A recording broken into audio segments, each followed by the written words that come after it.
Hello दोस्तों, मेरा नाम है ग्लोरी और आज की इस वीडियो में हम आप लोगों को बताने वाले हैं maths class 10 chapter number 3 pair of linear equations in two variables की एक्सरसाइज 3F, जो कि हम हमेशा RS अग्रवाल से करते हैं। तो चलिए बिना किसी तरीके इस वीडियो को शुरू करते हैं। सबसे पहले यहाँ पर देखिए फर्स्ट क्वेश्चन क्या है आपका। पहले तो देखिए ये जो आपके क्वेश्चंस है ना, इनमें आपको सारे क्वेश्चंस के छोटे छोटे क्वेश्चन दिए हुए हैं, यानी कि very short answer type questions हैं। ठीक है, तो इसमें आपको हर तरीके का क्वेश्चन मिलेगा। जैसे कि जब हमने 3A किया था उसमें हमने ग्राफिकल मेथड देखा था पेयर ऑफ लीनियर इक्वेशन को सॉल्व करने का। जब हमने 3B किया तो उसमें हमने ये देखा कि सब्स्टिट्यूशन और एलिमिनेशन मेथड कैसे लगेगा। 3C हमने किया नहीं, बिकॉज 3C में क्या था, 3C में ये था कि भाई उसमें क्रॉस मल्टीप्लिकेशन मेथड था जो कि आपके अब सिलेबस में नहीं है, तो हम वो नहीं करें।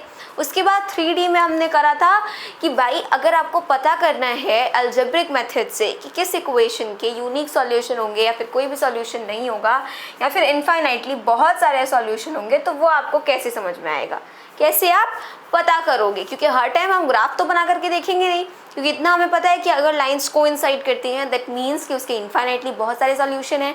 अगर लाइन पैरेलल है मतलब उसका एक भी सॉल्यूशन नहीं है, और अगर लाइन इंटरसेक्ट करती हैं तो मतलब उनका एक सॉल्यूशन है।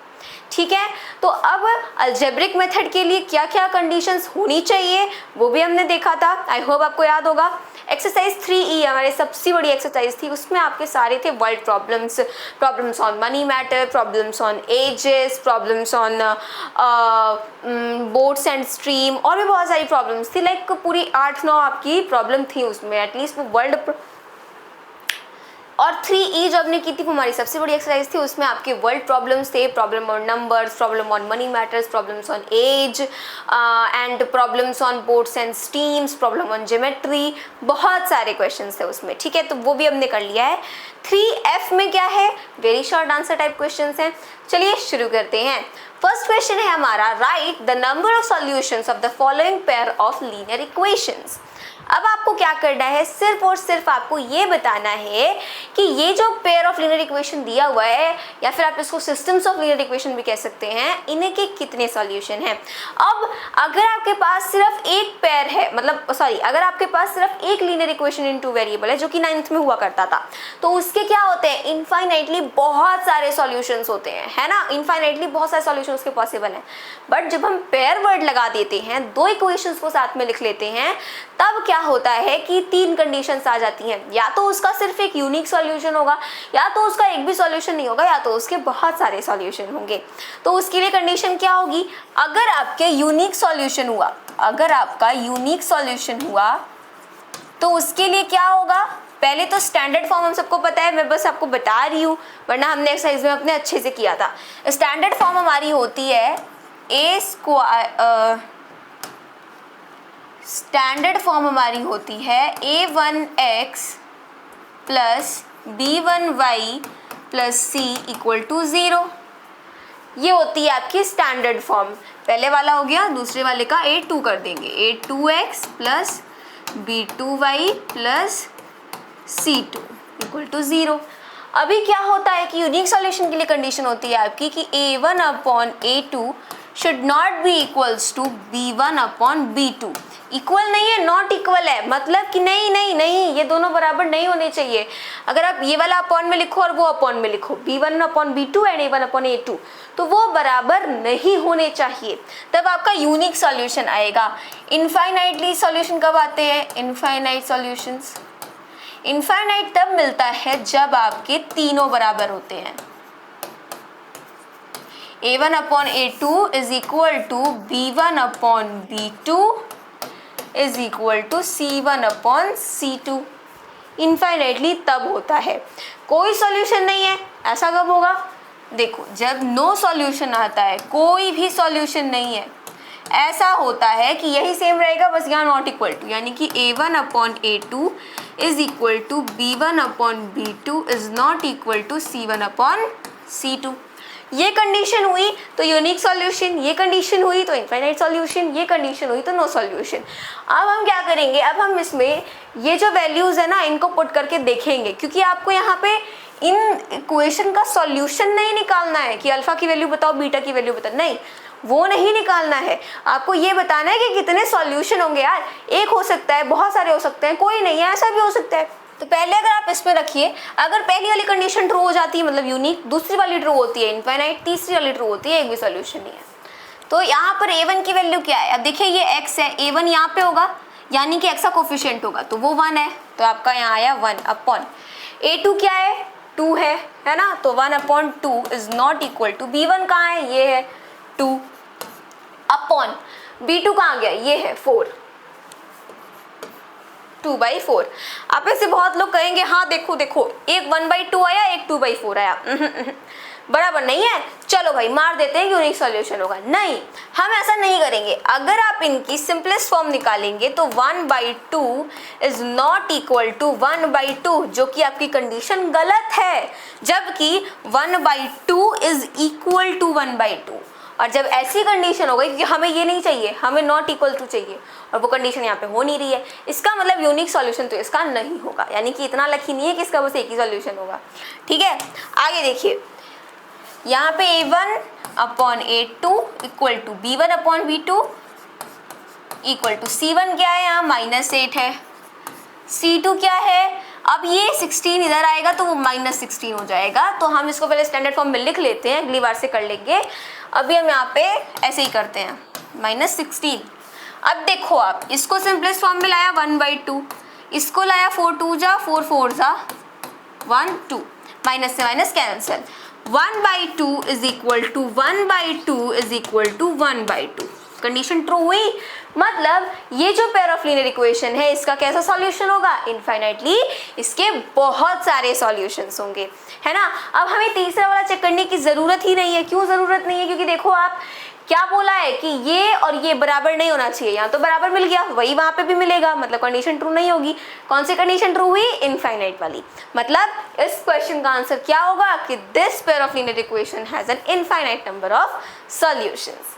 नेक्स्ट क्वेश्चन देखिए, find the value of k for which the following pair of linear equations have infinitely many solutions। अब आपको k की वैल्यू निकालनी है for which ये जो सिस्टम ऑफ इक्वेशन है इनके infinitely बहुत सारे सॉल्यूशंस आए। तो हम क्या करेंगे, हम यहाँ पर लिखेंगे, पहले तो इनको स्टैंडर्ड फॉर्म में ले आएंगे क्योंकि ये अभी स्टैंडर्ड फॉर्म में नहीं है। तो देखिए 2x प्लस 3y, 7 इधर लाया -7 इक्वल टू 0, फर्स्ट इक्वेशन है। सेकेंड वाली में क्या करेंगे, अब बहुत से बच्चे इस ब्रैकेट को ओपन कर देंगे, इसको अलग अलग समझेंगे, अलग नहीं है वो साथ में है, k-1 है ना, तो k-1 x plus k plus 2y, अब 3k इधर आया तो वो -3k हो गया इक्वल टू 0, ये हो गई सेकेंड इक्वेशन। अब हम लिखेंगे कि these equations are of the form a1 x plus b1y plus c1 equal to 0, a2 x plus b2y plus c2 equal to 0, where सब की वैल्यू लिखेंगे। a1 की वैल्यू क्या है 2, b1 की वैल्यू क्या है 3, c1 की वैल्यू क्या है -7, a2 की वैल्यू क्या है k-1, b2 की वैल्यू क्या है k+2 एंड c2 की वैल्यू क्या है -3k। साइन को मत भूलिएगा, ओके। अब हम यहाँ पे लिखेंगे for an infinite number of solution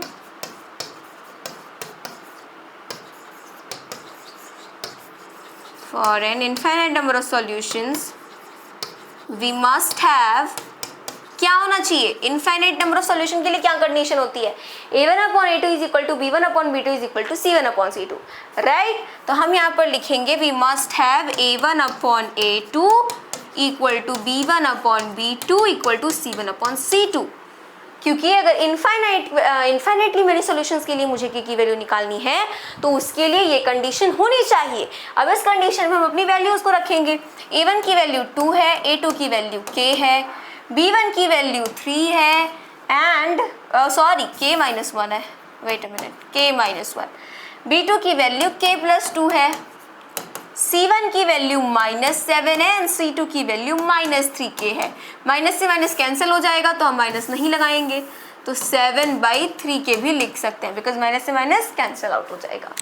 okay, अब यहाँ पर क्या होगा कि एक बारी हम इन दोनों को बराबर रखेंगे, एक बारी हम इन दोनों को बराबर रखेंगे। फिर आप ऐसा भी कर सकते हैं कि एक बारी आप इनको और इनको बराबर रखिए, फर्स्ट और थर्ड वाले को, या फिर एक बारी आप फर्स्ट और सेकंड वाले को बराबर रखिए। जिसको आपको मन कर रहा है बराबर रखने का उसको रखिए, वरना यहाँ पर देखिए तीनों में K आ रहा है ना, जब आपका एक में K आता है तो उसको लेना आपका मस्ट होता है। मान लीजिए अगर इसमें K आता तो मैं फर्स्ट और सेकंड लेती, देन फर्स्ट और थर्ड लेती, फर्स्ट को नहीं छोड़ सकते।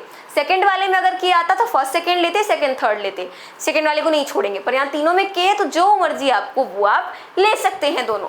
तो चलिए पहले इन दोनों को लेते हैं, देन हम फर्स्ट और थर्ड को ले लेंगे इन दोनों को। तो हम यहाँ पर लिखेंगे 2/K plus K-1 is equal to 7/3K and 3/K plus 2 is equal to 7/3K। यही होगा ना।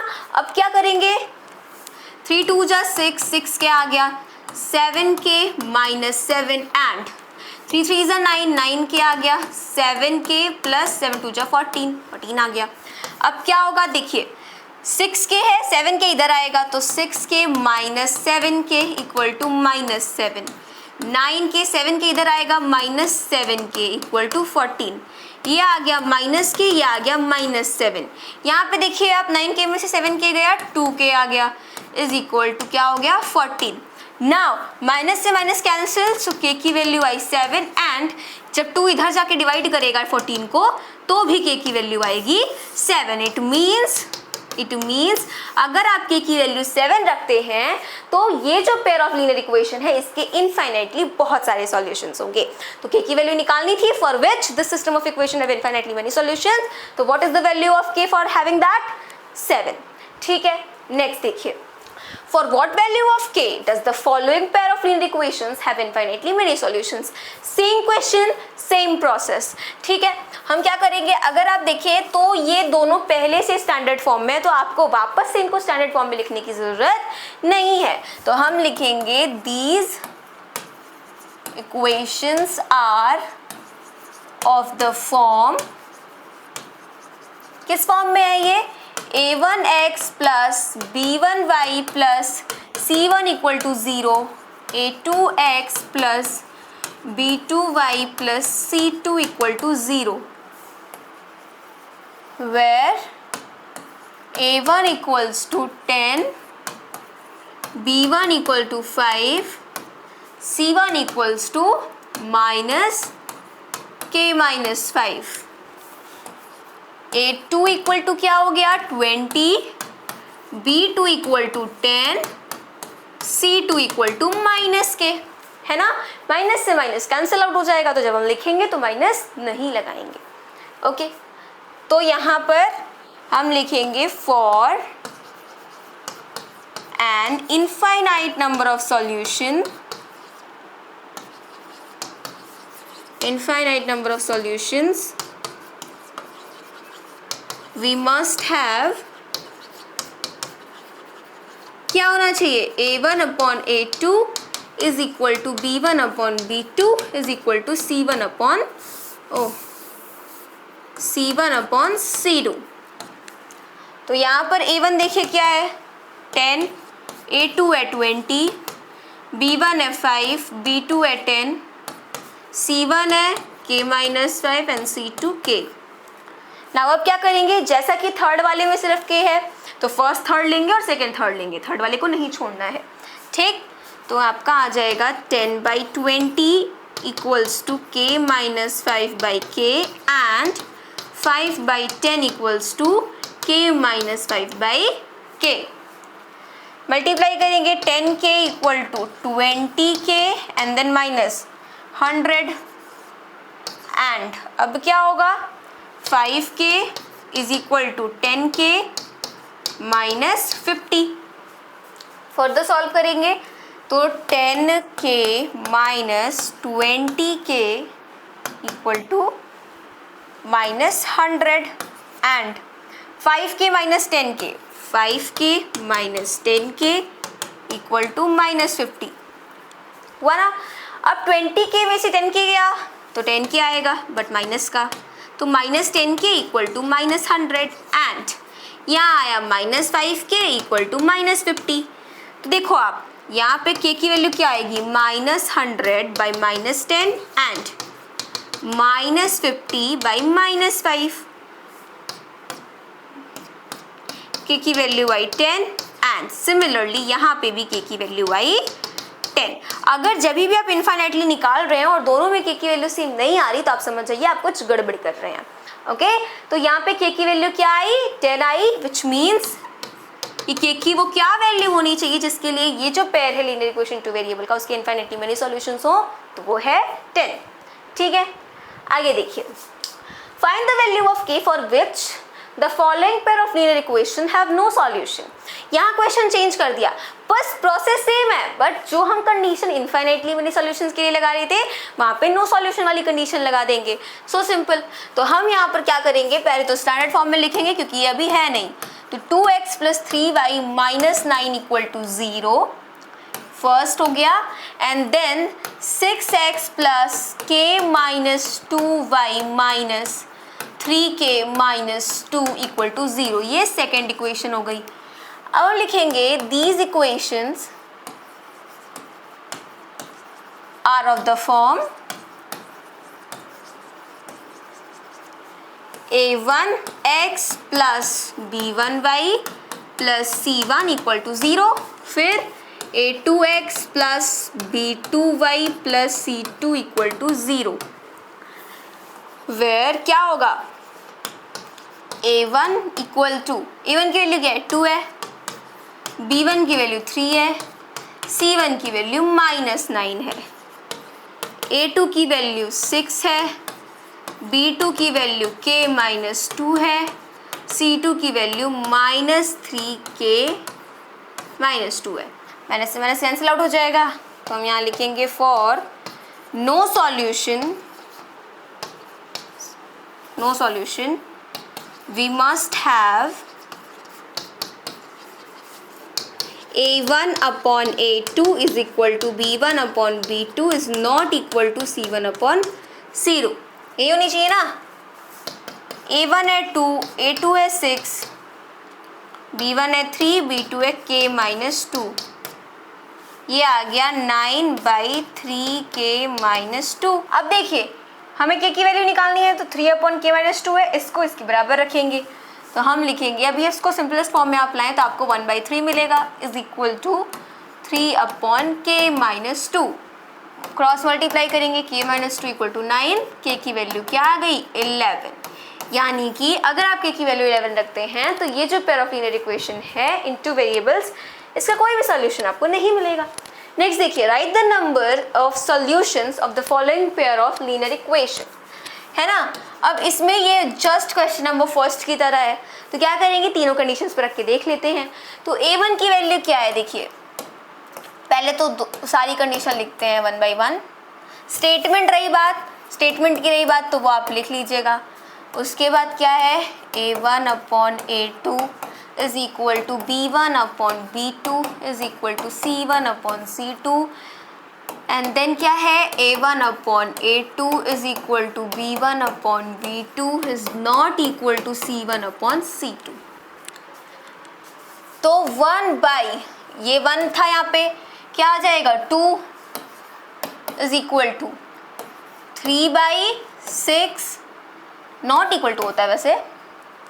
उसके बाद क्या आएगा, देखिए अभी अगर आप इसको करेंगे तो 1/2 इज इक्वल टू 1/2, इसको सिंपलेस्ट फॉर्म में ले आया 1/2, है ना, तो मतलब यूनिक सॉल्यूशन तो नहीं होगा।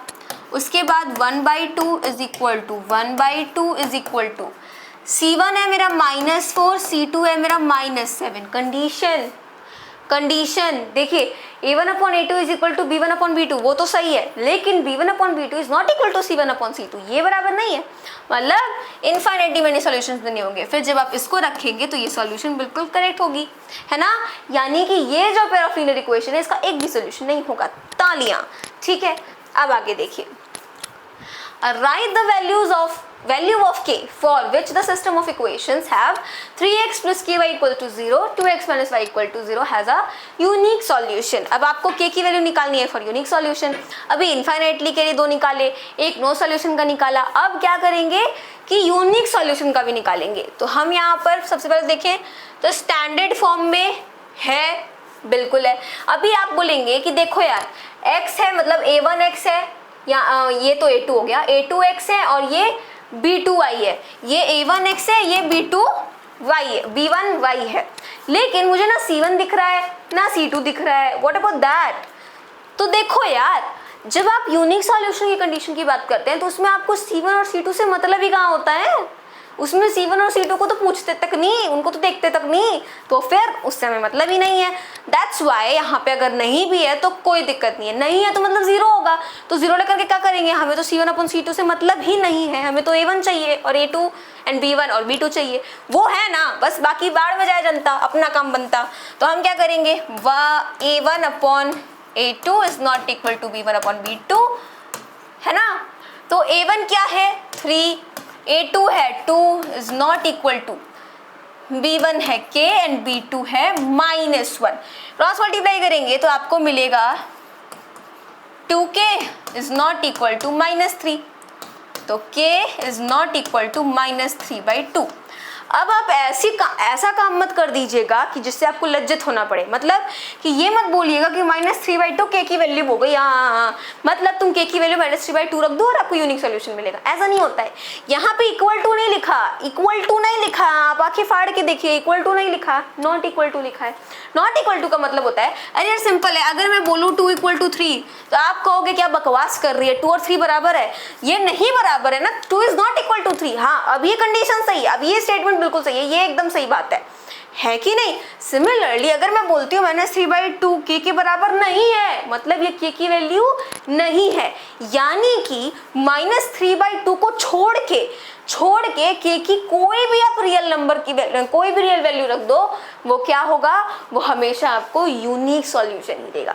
मतलब हम क्या लिखेंगे, हम लिखेंगे this pair of linear equation will have all the, तो हम लिखेंगे for all the real values of k other then -3/2 this pair of linear equations in 2 variables will have a unique solution. इसको छोड़ करके कोई भी रियल वैल्यू अगर k की हुई तो यूनिक सॉल्यूशन मिलेगा. तो आप क्या लिखोगे, k is not equals to -3/2. Equal to गलती से लगाया ना, तो वहीं पे सब चौपट हो जाएगा. Next question, the difference between 2 numbers is 5. अब यहाँ पे आपके छोटे छोटे वर्ड प्रॉब्लम्स आ गए, उतने भयंकर नहीं है जैसे आपके 3E में थे. 3E में वैसे 53 क्वेश्चन से दिमाग खोटी कर दिया है, अभी थोड़ी देंगे, है ना. तो ये छोटे छोटे हैं. The difference between 2 numbers is 5. 2 number के बीच का डिफरेंस 5 है and the difference between their squares is 65. और उन्हीं दोनों नंबर के स्क्वायर का डिफरेंस 65 है. तो नंबर बताओ. तो हम क्या करेंगे, हम लिखेंगे let the first number x let the second number y, है ना. अब देखिए क्या होगा, k is first, कहता है दोनों नंबर का डिफरेंस क्या है 5 है, फर्स्ट इक्वेशन. k सेकेंड में कहता है उन्हीं दोनों नंबर का स्क्वायर का डिफरेंस, x का स्क्वायर किया y का स्क्वायर किया, वो 65 है, सेकेंड इक्वेशन. बट मुझे स्क्वायर नहीं चाहिए, राइट. मुझे स्क्वायर नहीं चाहिए, मैं स्क्वायर लेके क्या करूंगी यार, मैं स्क्वायर लेके क्या करूंगी, ये तो मेरा दिमाग ही खराब करेगा ना. तो मैं स्क्वायर लेके क्या करूंगी, तो मुझे स्क्वायर नहीं चाहिए, मुझे स्क्वायर को हटाने का है. तो क्या करेंगे एक्सरसाइज 3E में भी किया था, हम डिवाइड करेंगे. Divide equation second by equation first. First वाले से इसमें भाग दे देंगे खटैक से. तो x square minus y square upon x minus Y equal to 65/5. अभी ये x स्क्वायर है, ये माइनस वाई स्क्वायर है, ये क्या होता है जल्दी बताइए. a square minus b square होता है, उसका फॉर्मूला होता है जी a प्लस बी और a minus b upon x minus y. इसको उड़ाएंगे 5 1 ज़ा 5, 5 3 ज़ा 15, एक x माइनस वाई से एक x minus y with respect and water मतलब इज्जत पानी से उड़ जाएगा। तो यहाँ पे आपका आएगा x plus y is equal to 13। अब हम सेकेंड वाली इक्वेशन को अपने जीवन से उठा के ऐसे फेंकेंगे जैसे कोई कूड़ा कचड़ा हो, हमें इससे कोई मतलब नहीं है, हमें फर्स्ट और थर्ड इक्वेशन से मतलब है ना। तो क्या करेंगे, ये प्लस वाई ये माइनस वाई दोनों को ऐड करेंगे, तो हम लिखेंगे add equation first and third. Okay, तो x minus Y equal to 5, x plus Y equal to 13,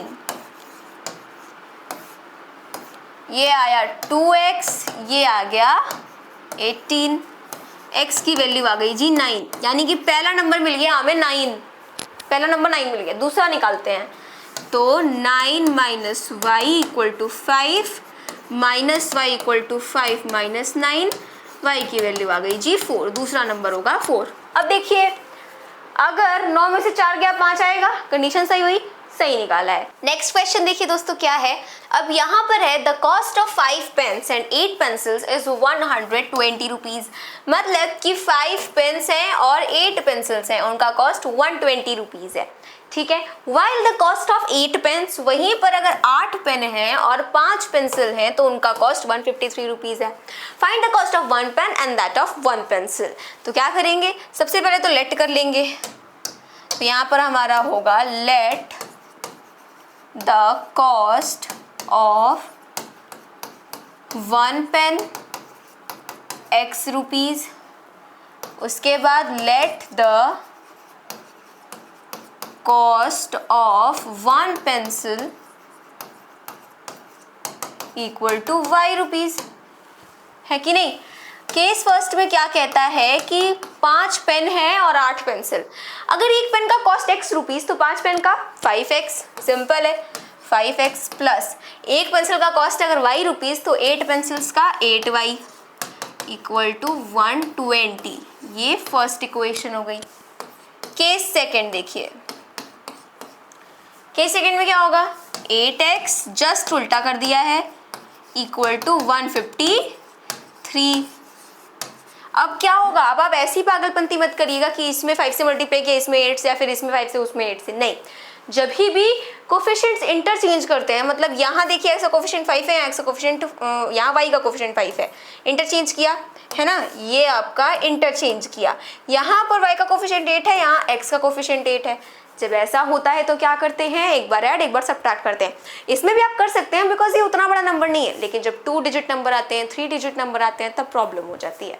ठीक है, तो हम यहाँ पर लिखेंगे add equation first and second, तो 5x plus 8y equal to 120, 8x plus 5y equal to 153, 13x plus 13y equal to, यहाँ पे क्या आया 732 273, 13 लिया common, x plus Y equal to 273, तो x plus Y equal to क्या हो गया, 13 उधर गया, 13 2 जा 26, देन 13 1 जा, थर्ड इक्वेशन बन गई। सब्ट्रैक्ट कर देंगे आप स्टेटमेंट लिख लीजिएगा, 5x plus 8y equal to 120 and then 8x plus 5y equal to 153, minus minus minus minus 3x plus 3y equal to क्या आ जाएगा, इधर 3 में से 0 गया 3, 5 में से 2 गया 3,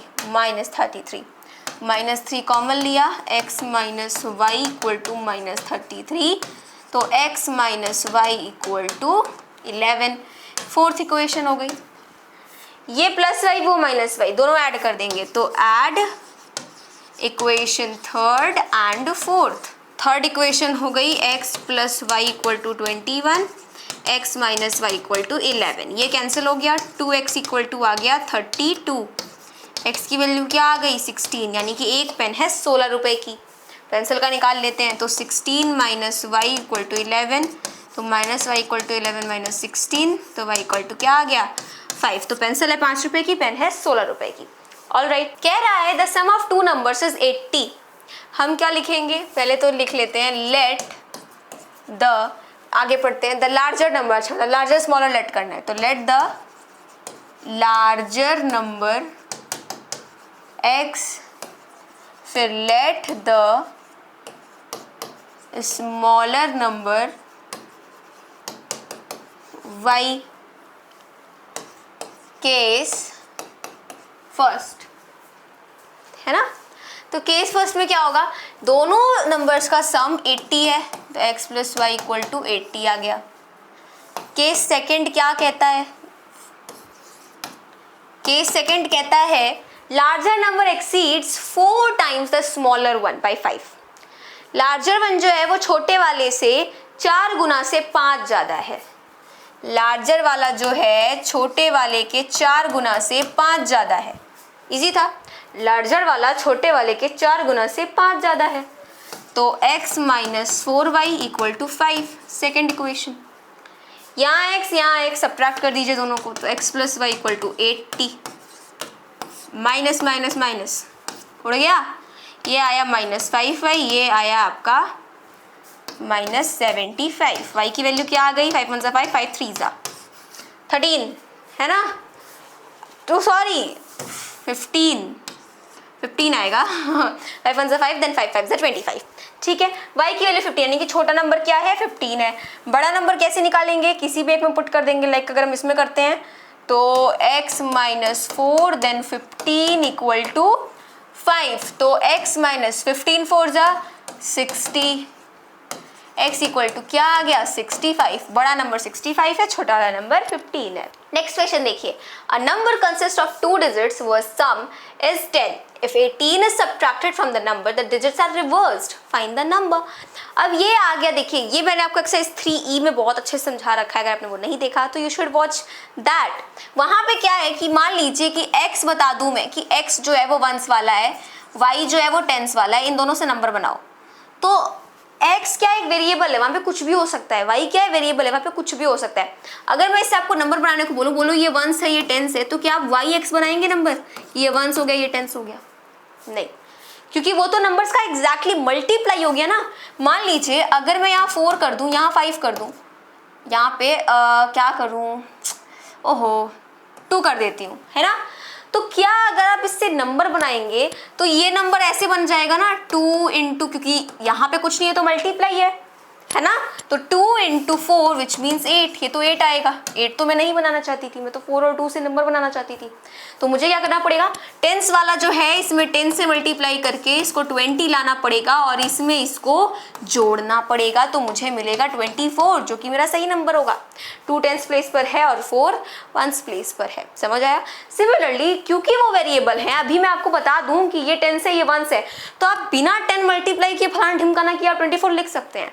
पर क्योंकि वो वेरिएबल है, हमें नहीं पता वेरिएबल की जगह क्या नंबर होगा, इसलिए हम इसमें 10 से मल्टीप्लाई करेंगे, so this will be 10y, and इसमें x जोड़ेंगे, so this will be 10y plus x। Okay, समझ आया। तो ऐसे आपका नंबर बनेगा।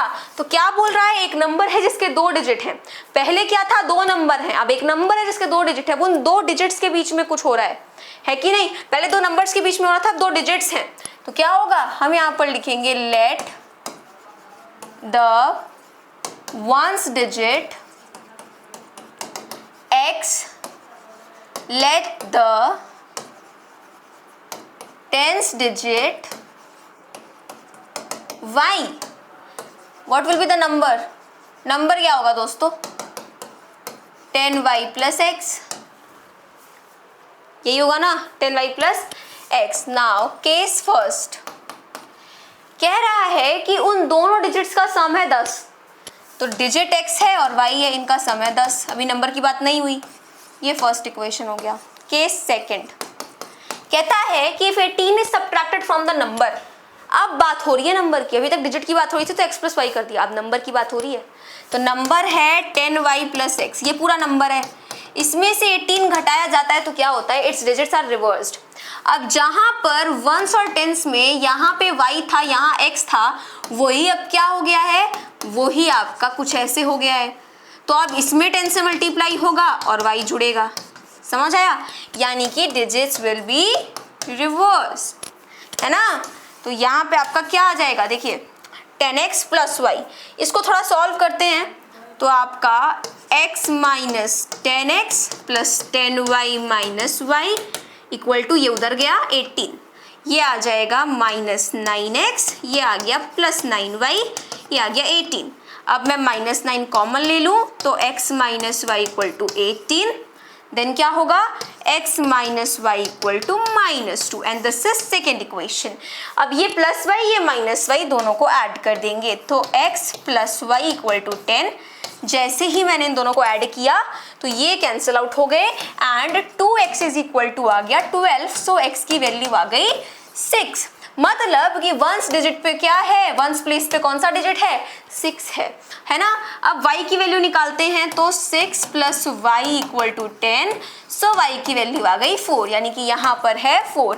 अब आप बिना इस नंबर वाले फॉर्मूले में रखे, बिना इसमें रखे भी आप बता सकते हैं कि टेंस वाले पे 4 आ जाएगा, वंस वाले पे 6 आ जाएगा, सो नंबर विल बी 46। आप क्या करेंगे, इसमें रख करके बताएंगे कि नंबर 46 है। ऑलराइट, नेक्स्ट क्वेश्चन क्या है, a man purchase 47 stamps of 20 पैसे एंड 25 पैसे फॉर 10 रुपीज। मतलब कि एक आदमी ने 47 स्टैम्प्स खरीदे, टोटल 47 स्टैम्प्स खरीदे, जिसमें से कुछ स्टैम्प आपके 20 पैसे के थे, 20 पैसे के थे, और कुछ स्टैम्प आपके 25 पैसे के थे, है ना। तो 47 खरीदे तो टोटल मिलाकर के वो 10 रुपए हो गए, है ना। So find the number of each type of stamps. तब आपको बताना है कि 25 पैसे के कितने स्टैम्प रहे होंगे और 20 पैसे के कितने स्टैम्प रहे होंगे, 20 पैसे कितने और 25 पैसे के कितने स्टैम्प रहे होंगे। You have to find this. तो हम क्या करेंगे, हम करेंगे let the number of stamps of 20 पैसे, 20 पैसे के मान लिया कि x नंबर के, मतलब 20 पैसे के मान लिया x स्टैम्प रहे होंगे।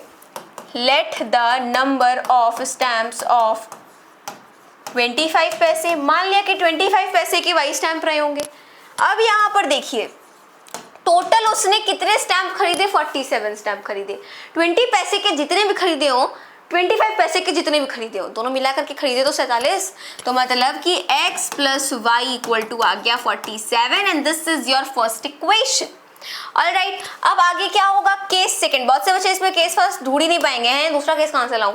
ठीक है, केस सेकंड में क्या होगा, 20 पैसे के x स्टैम्प थे, तो हम क्या करेंगे, क्योंकि पैसे की बात हो रही है ना, 20 पैसे के x स्टैम्प थे तो 20 मल्टीप्लाई बाई x प्लस 25 पैसे के y स्टैम्प थे तो 25 y, कुल मिलाकर के उसे 10 रुपए का पड़ा। अब यहाँ आता है एक ट्विस्ट, ये आपको दोनों पैसे में है, वो रुपीज में है, तो रुपीज को पैसे में कन्वर्ट करना पड़ता है। 1 रुपीज में 100 पैसे होते हैं तो 10 रुपीज में 1000 पैसे होंगे। अब ये हो गई सेकेंड इक्वेशन। अब देखिए, या तो इसमें 20 से मल्टीप्लाई करिए आप, या 25 से। बड़े नंबर से क्यों करना, 20 से ही कर लेते हैं। तो फर्स्ट इक्वेशन में मल्टीप्लाई होगा 20 से, सो ये will get 20x plus 20y equal to 7 2 14 को 4 कैरीज 1, 4 2 8 एंड 1 9, 940 आ गया। And now this is your third equation. अब 20x plus 25y equal to 1000 equal second equation, minus minus minus, ये cancel out हो गया, ये आया -5y एंड ये आ गया कितना, -60। तो y इक्वल टू 5 1 जा 5 एंड देन 5 2 जा, यानी कि 20 पैसे के कितने स्टैम्प थे, 12 स्टैम्प थे। कितने, 12। 20 पैसे के 12 स्टैम्प थे। अब निकाल 20 नहीं 25 सॉरी 25 पैसे के 12 स्टैम्प थे। 20 पैसे के कितने रहे होंगे, फर्स्ट इक्वेशन पुट कर देते हैं क्योंकि वो छोटी है, इक्वल टू 47। तो x इक्वल टू 47 में से अगर 12 गया तो कितना बचेगा, 47 माइनस 12, x की वैल्यू क्या आ गई, 35। यानी कि 20 पैसे के थे 35 स्टैम्प्स और 25 पैसे के थे 12 स्टैम्प्स। ओके, अभी आप इनका कॉस्ट निकालेंगे ना, so you will get 10 rupees. A man has some hens and cows. If the number of heads be 48 and number of feet be 140, how many cows are there? ऐसे questions ना आपके competitive exams में भी आते हैं। अब बोल रहा है कि एक आदमी के पास कुछ मुर्गियां हैं और कुछ गायें हैं। If the number of heads be 48, अगर उन मुर्गियों का, मान लीजिए जितनी भी हेन्स हैं और जितनी भी काउज हैं, अगर आप उनके हेड्स मिला दो ना, मतलब उनके जितने सिर हैं, अब सिर एक ही होगा ना यार, तो उनके अगर आप सिर मिला दो तो वो 48 है। ये हो गई पहली बात, ये हो गई पहली बात। दूसरी बात बोलते हैं वो फीट कितने हैं, अब यहाँ पे एक पैर की बात तो नहीं रही है, बहुत सारे पैरों की बात हो रही है। 140, तो फीट हैं आपकी 140, हेड हैं आपके, हेड से कितने 48। तो अब आपको बताने हैं कि how many cows are there. तो हम क्या करेंगे, देखिए अगर आपको पता हो तो जो मुर्गी होती है ना, हेन जो होती है, उसके होते हैं भाई 2 लेग्स, उसके होते हैं 2 लेग्स एंड अ हेड। अबे यार सर तो एक ही होगा, a head, 2 legs and a head. And जो काउ होती है उसके होते हैं जी 4 लेग्स एंड अ हेड, है कि नहीं। मान लीजिए नंबर ऑफ हेन मान लिया जाता है x, नंबर ऑफ काउ मान लिया जाता है y। अब ये बताइए इसके भी एक सिर, इसके भी एक सिर, तो अगर 48 सिर हैं मतलब टोटल कितनी हेन्स और काउज होंगी, 48 होंगी। यानी कि x और y दोनों को मिला करके 48 आएगी। बन गई इक्वेशन फर्स्ट। सेकंड में क्या होगा, इसका यूज होगा 2 लेग्स एंड 4 लेग्स, इसके होते हैं जी 2 लेग, तो यानी कि 2x हो गया। जितनी भी हेन्स होंगी सबके 2-2 लेग होंगे। अगर मान लीजिए एक हेन के 2 लेग होते हैं, 4 हेन के कितने लेग हुए, 4 2 8, 8 लेग हुए। सिमिलरली यहाँ पे अगर x हेन्स हैं और एक हेन के 2 लेग हैं तो 2x हो गया। प्लस अगर अगर y काउज हैं और एक काउ के 4 पैर हैं तो y काउज के कितने पैर हुए, 4y, इक्वल टू कितने फीट हैं टोटल, 140। बन गया, ये सेकंड इक्वेशन हो गई। दोनों को सॉल्व कर लो यार, बस बात खत्म। तो यहाँ पे हो जाएगा आपका केस फर्स्ट और यहाँ हो जाएगा केस सेकंड। हम लिख लेंगे let the number of hens x and similarly let the number of cows y। तो ये फर्स्ट ये सेकंड। अब यहाँ देखिए x यहाँ 2x, फर्स्ट इक्वेशन में मल्टीप्लाई करेंगे 2 से, तो 2x plus 2y equal to 48 2 जा 8 2 16 को 6 carry is 1 4 2 8 and 1 9। Third equation यहाँ पे आया 2x plus 4y equal to 140। Subtract करना था तो ये माइनस माइनस माइनस ये कैंसिल हो गया। यहाँ पे क्या आया, माइनस 2y आया। यहाँ पे आपका आया माइनस 2y इक्वल टू 140 में से 96 गया तो कितना आया, 44 माइनस का, तो y की वैल्यू क्या आ गई, 22 आ गई। मतलब कितनी काउज होंगी, 22 काउज होंगी। हेंस निकाल लेते हैं, तो हेंस का क्या होगा, किसी भी एक इक्वेशन पुट कर देते हैं, इसमें करते हैं x प्लस 22 इक्वल टू 48, तो x इक्वल टू आ गया 26, यानी कि हेंस होंगी आपकी 26 और काउज होंगी 22। बाय द वे हमें निकालना सिर्फ काउज का ही था, तो आप हेंस का नहीं निकालेंगे चलेगा, ठीक है। हमें निकालना तो काउज का ही था, ठीक है। तो आप बता दीजिए कि 22 काउज होंगी। अब आगे, if 2 upon x plus 3 by y equals to 9 by xy and 4 by x plus 9 by y equals to 21 by xy, find the values of x and y। यहाँ आपको मिलेगा 3x plus 2y upon xy equal to 9 by xy। ये xy divide में ऊपर जाके उधर जाके multiply हो जाएगा, तो 3x plus 2y equal to 9 multiply by xy upon xy, ये उड़ गया। तो आपको मिला 3x plus 2y equal to 9 and this is your first equation. Second में भी यही करेंगे, 9x plus 4y upon xy equal to 21 by xy। यहाँ पे 9x plus 4y equal to 21 multiply by xy upon xy, ये cancel out हो गया, तो 9x plus 4y equal to 21 है ना, ये हो गई आपकी सेकेंड इक्वेशन। अब यहाँ पे देखिए, यहाँ पे आपका 2y, यहाँ पे 4y, इसमें 2 से मल्टीप्लाई कर देते हैं। फर्स्ट में 2 से मल्टीप्लाई करेंगे तो 3 2 जा 6 प्लस 4y इक्वल टू 18, ये थर्ड इक्वेशन हो गई। इसको और इसको सब्ट्रैक्ट करेंगे, upon minus minus minus minus 3x, ये कैंसल आउट हो गया। अब यहाँ पर आएगा -3, तो x की वैल्यू आ गई 1। x की वैल्यू 1 आ गई, y की वैल्यू निकालनी है तो किसी में भी रख देंगे, तो यहाँ पे लिखेंगे 3 and then 1 plus 2y equal to 9, तो 2y equal to 6, y equal to 3, y की वैल्यू आ गई 3, x की वैल्यू आ गई 1।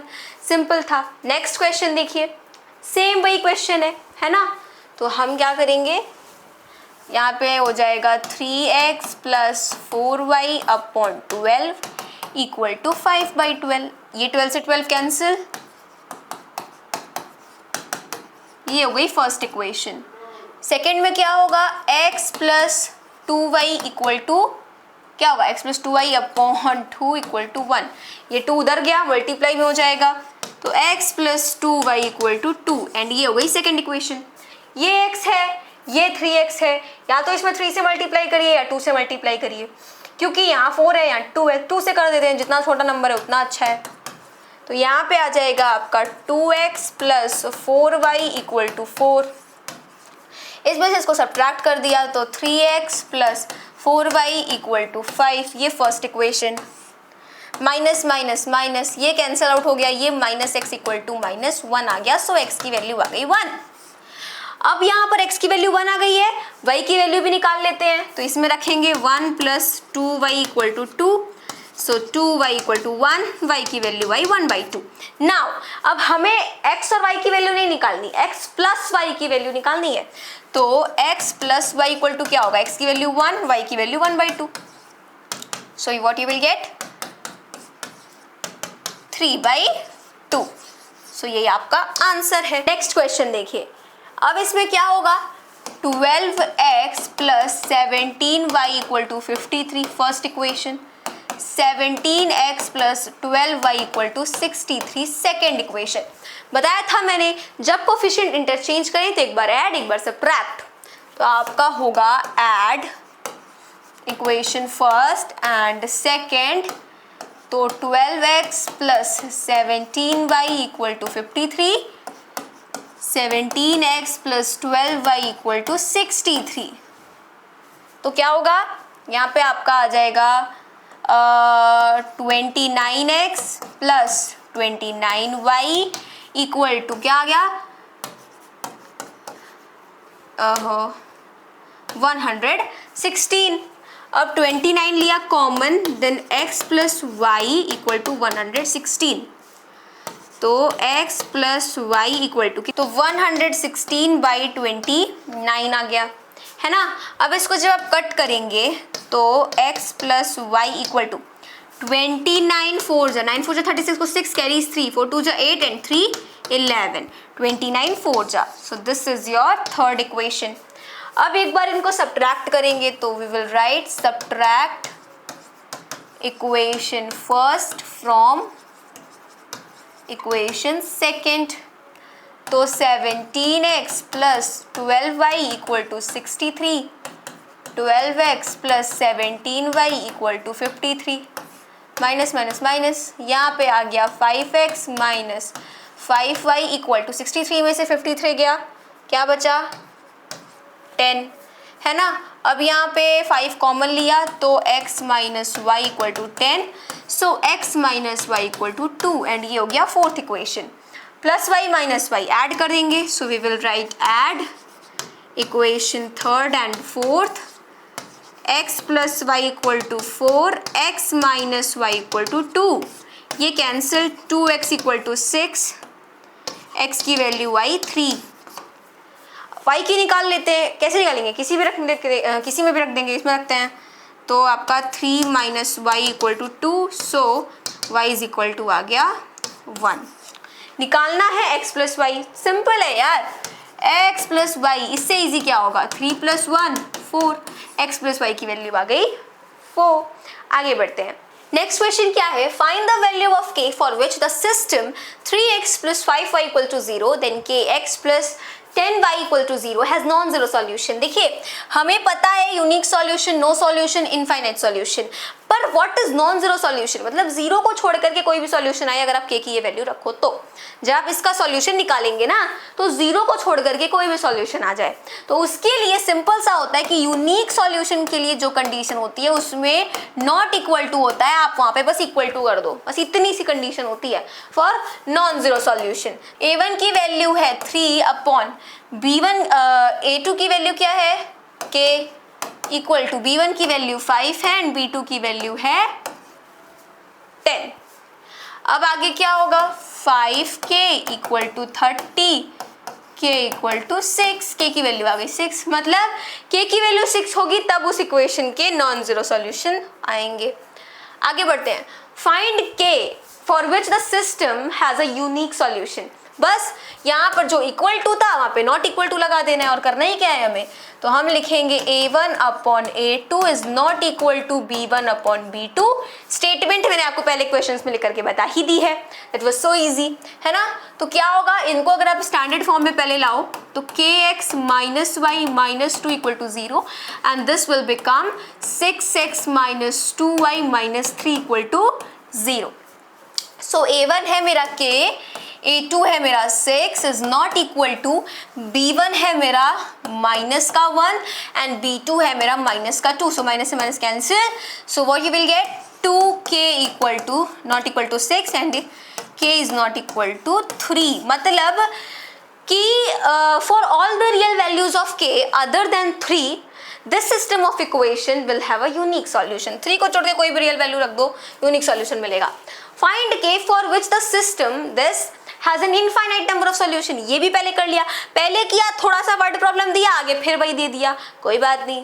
देखिए अब इसको आप स्टैंडर्ड फॉर्म में लाएंगे, नहीं ये पहले से स्टैंडर्ड फॉर्म में है, तो a1 upon a2 is equal to b1 upon b2 is equal to c1 upon c2। यहाँ पे a1 की वैल्यू 2 है, a2 की वैल्यू 4 है, इक्वल टू b1 की वैल्यू 3 है एंड b2 की वैल्यू k है। c1 देखिए, c1 कहाँ गया, नहीं 0 नहीं होगा c1, एक मिनट, हाँ आपका यहाँ पर है -5, इसके जस्ट आगे -5 है, लिखना भूल गई मैं, तो ये आ गया -5 अपॉन -10 ना, माइनस से माइनस कैंसिल, 5 1 जा 5 2 जा 2 1 जा 2 2 जा 1/2 equal to 3/k equal to 1/2। अब एक बार इन दोनों को रख के देख लेते हैं, क्योंकि अगर इन दोनों को रख के देखा तो ये तो और ये तो बराबर ही है ना, तो इन दोनों को रखेंगे तो भी सेम आएगा, इन दोनों को रखेंगे तो भी सेम आएगा। तो चलिए इन दोनों को ही रख के देख लेते हैं, है कि नहीं। तो यहाँ पे जब आप रखेंगे 3k इज इक्वल टू 1/2 तो आपको मिलेगा k इज इक्वल टू 6, 3 2 जा 6, मतलब k की वैल्यू 6 होगी तो इनफाइनाइट नंबर ऑफ सॉल्यूशंस होंगे। नेक्स्ट क्वेश्चन क्या है, show that the system has no solution. अब कुछ फाइंड नहीं करना है यहाँ पे ना आपको ये बताना है कितने सॉल्यूशन होंगे, शो करना है कि इसका एक भी सॉल्यूशन नहीं होगा, ये शो करना है। मतलब बता दिया कि हाँ मुझे पता है, मेरे को मत सिखा, मुझे पता है इन दोनों इक्वेशन के नो सॉल्यूशन, तू प्रूव कर, तू दिखा मुझे, तो ये चीज करनी है, बुक हमसे ये कह रही है। तो हम क्या करेंगे, हम यहाँ पर लिखेंगे पहले तो इन दोनों इक्वेशंस, ये दोनों इक्वेशंस पहले से स्टैंडर्ड फॉर्म में हैं तो इन्हें हमें वापस स्टैंडर्ड फॉर्म में लिखने की जरूरत नहीं है, तो डायरेक्ट हम लिखेंगे these equations are of the form, कौन सी फॉर्म, वही स्टैंडर्ड फॉर्म, उसमें है ये a1x plus b1y plus c1 equal to 0, a2x plus b2y plus c2 equal to 0, where a1 is equal to 2, b1 is equal to 3, c1 equal to -1, a2 equal to 4, b2 equal to 6, c2 equal to -4. So for no solution we must have, क्या होती है condition, a1 upon a2 is equal to b1 upon b2 is not equal to c1 upon c2, है कि नहीं। अब क्या होगा, a1 है आपका 2, a2 है 4, b1 है 3, b2 है 6, ये आपका -1/4 था, -4, 2 1 जा 2 2 जा 3 1 जा 3 2 जा, ये ओहो माइनस से माइनस कैंसिल आउट हो गया, तो 1/2 equal to 1/2 equal to 1 not equal to 1/4। तो जस्ट बिकॉज ये कंडीशन ट्रू हो गई तो हम ये कह सकते हैं hence the condition is true, है ना। जो कंडीशन होती है नो सॉल्यूशन के लिए वो कंडीशन ये बिल्कुल सही है। तो ये क्या दिखाता है कि ये जो सिस्टम ऑफ इक्वेशन है इसका एक भी सॉल्यूशन नहीं है। नेक्स्ट क्वेश्चन देखिए, फाइंड के for which the system x plus 2y equals to 3 and 5x plus ky plus 7 equals to 0 is inconsistent। भाषा बदल दी। अब आप सोचते रह जाएंगे, हैं इनकंसिस्टेंट, इसका क्या होता है, इसका क्या होता है condition, oh my God, a1 upon a2 is not equal to b1 upon b2, oh my God ये तो यूनिक का होता है, a1 upon a2 is equal to b1 upon b2 equal to c1 upon c2, oh my God ये तो infinite का होता है, a1 upon a2 is equal to b1 upon b2 is not equal to c1 upon c2, oh my God ये तो no solution का होता है, a1 upon a2 is equal to b1 upon b2 ये तो नॉन जीरो सॉल्यूशन का होता है, ये इनकंसिस्टेंट क्या आ गया, अरे बस भाषा बदली गई है। एक अगर कोई पेयर ऑफ लीनियर इक्वेशन है, अगर उसका सिर्फ एक सॉल्यूशन है या फिर उसके इनफाइनाइटली बहुत सारे सॉल्यूशन हैं या फिर उसका नॉन जीरो सॉल्यूशन है, तो है तो ना सॉल्यूशन, है तो मतलब कि अगर किसी भी इक्वेशन का सॉल्यूशन है, मैटर नहीं करता एक है, दो है, इनफाइनाइट है, कितना है, अगर है तो वो कंसिस्टेंट होता है, पर अगर सॉल्यूशन नहीं है तो वो इनकंसिस्टेंट माना जाता है। और सॉल्यूशन किसमें नहीं होता, नो सॉल्यूशन में, मतलब नो सॉल्यूशन वाली जो आपकी नो सॉल्यूशन वाली मतलब जो आपका नो सॉल्यूशन वाला था, तो मतलब जो आपकी नो सॉल्यूशन वाली कंडीशन थी बस उसमें ही इसको पुट कर देना है, क्योंकि उसमें ही नहीं होता है आपका एक भी सॉल्यूशन, और जब एक भी सॉल्यूशन ना हो तो वो इनकंसिस्टेंट माना जाता है, वो जो सिस्टम होती है वो इनकंसिस्टेंट मानी जाती है। तो हम यहाँ पर क्या लिखेंगे, k की वैल्यू निकालनी है, उसके लिए कौन सा यहाँ पे हम यूज करेंगे condition, a1 upon a2 is equal to b1 upon b2 is not equal to c1 upon c2, a1 है 1, a2 है 5, b1 है 2, b2 है k, c1 है -3 बिकॉज ये इधर आया तो -3 एंड यहाँ पे ये हो गया 7। नाउ एक बार इन दोनों को रख के देख लेते हैं, इन दोनों को भी रख के देख सकते हैं, वैसे इन दोनों को भी रख के देख सकते हैं पर रख लेते हैं दोनों को। 1/5 is equal to 2/k and 2/k is not equal to -3/7, तो k is equal to 10 and -3k is not equal to 14, तो k is equal to 10 and k is not equal to -14/3, मतलब k की value, अगर k की value 10 है, यहाँ k की value -14/3 है, इसका क्या मतलब है कि 10 जो है इज नॉट इक्वल टू -14/3। सही बात है, सही बात है, ये दोनों जो आया वो चीज फुलफिल हो रही है, k को यहाँ 10 के बराबर बताया गया और k को यहाँ इसके बराबर नहीं बताया गया, तो 10 इसके बराबर थोड़ी होता है, इसका मतलब जी हाँ k is equal to 10, k की वैल्यू क्या आएगी, 10 आएगी। Next question, solve this. Okay, इनको सॉल्व करना है, ये सिस्टम ऑफ इक्वेशन है, इसको सॉल्व करो। कैसे करेंगे, अब आप ये पागलबंदी मत करिएगा, चलो चलो कोफिशिएंट कोफिशिएंट कोफिशिएंट देखते हैं, नहीं, हमें क्या करना है, हम यहाँ पर लिखेंगे पहले लेट 1/x + y = p।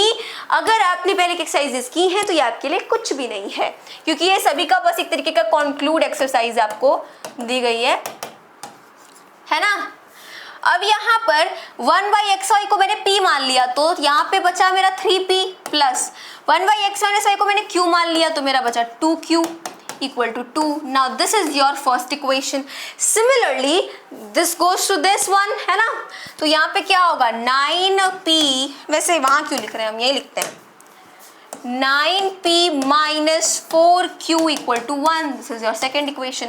अब देखिए ये प्लस ये माइनस ये 2 ये 4, इसमें 2 से मल्टीप्लाई किया तो फर्स्ट इक्वेशन में 2 से मल्टीप्लाई करेंगे, 3 2 जा 6 प्लस 2 2 जा 4 इक्वल टू 2 2 जा 4, ये हो गई थर्ड इक्वेशन। इसमें इसको ऐड करेंगे 9p - 4q = 1. This is your second equation, ये कैंसिल आउट हो गया, ये बचा 15p = 5। तो p की वैल्यू क्या आ गई दोस्तों, 5/15, 5/15 होगा ना, तो 1/3 आ गई, 5 3 15 होता है। p की वैल्यू 1/3, p की वैल्यू नहीं निकालनी है अपन को, अभी q भी निकालने का है, तो क्या होगा 9 एंड देन 1/3 - 4q = 1, 3 3 = 9, तो -4q = 1 - 3 हो गया -2, q की वैल्यू क्या आ गई 1/2, p की वैल्यू 1/3, q की वैल्यू 1/2, ये भी नहीं निकालना था, मुझे तो xy निकालना था, क्योंकि सॉल्व करने का मतलब क्या होता है कि इक्वेशन के अंदर जो वेरिएबल है तुम उसकी वैल्यू निकालो, राइट। तो यहाँ पर क्या होगा कि 1/x + y को ही मैंने p माना था, इसलिए 1/x + y = 1/3 आएगा, तो x + y = 3 आ गया। Now this will be your equation number 4 and मैंने 1/x माइनस वाई को ही क्यू माना था, तो 1/x minus Y equal to क्या हो जाएगा, क्यू की वैल्यू जो आई है 1/2, तो x minus Y equal to मुझे क्या मिलेगा 2। This is your fifth equation.